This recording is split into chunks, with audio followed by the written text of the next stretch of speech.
নমস্কাৰ, মই ৰাতুল বৰা, তেজপুৰ। দেশৰ পৰিস্থিতি আৰু মনৰ ক্ষোভ দুয়োটা উজাৰিব গৈ এটি কবিতা লিখি আবৃত্তি কৰিবলৈ চেষ্টা কৰিছোঁ। যদি ভুল হয় শুধৰাই ল'ব। কবিতাৰ নাম একবিংশৰ বুৰঞ্জী। শংকৰদেৱৰ নাম শুনিছা নে মাধৱদেৱৰ শুনিছা? নাই শুনা।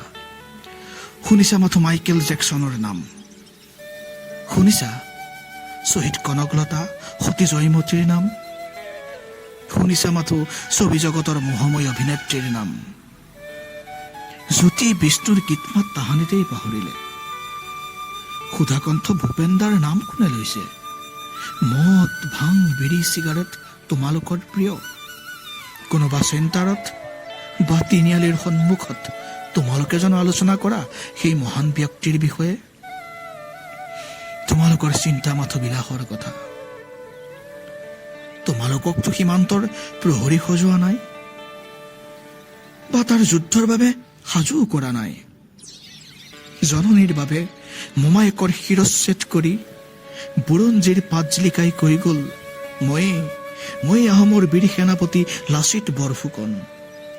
নাই, অসমীয়াৰ যে আজি ধৈৰ্য কমি গ'ল। নোহোৱা হ'ল জননীৰ প্ৰতি থকা প্ৰেম। পাহৰি পেলাইছে ইতিহাসক। এলেহুৱা অসমীয়া, উঠ জগাই তোল লাচিতৰ তেজক।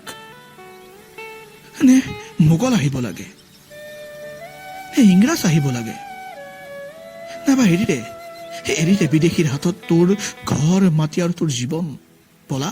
পলাই যা অসমীয়া, পলা।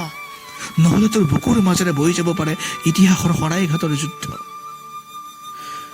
নহ'লে আকৌ লিখিবলগীয়া হ'ব পাৰে একবিংশ শতিকাৰ নতুন বুৰঞ্জীৰ কিতাপ।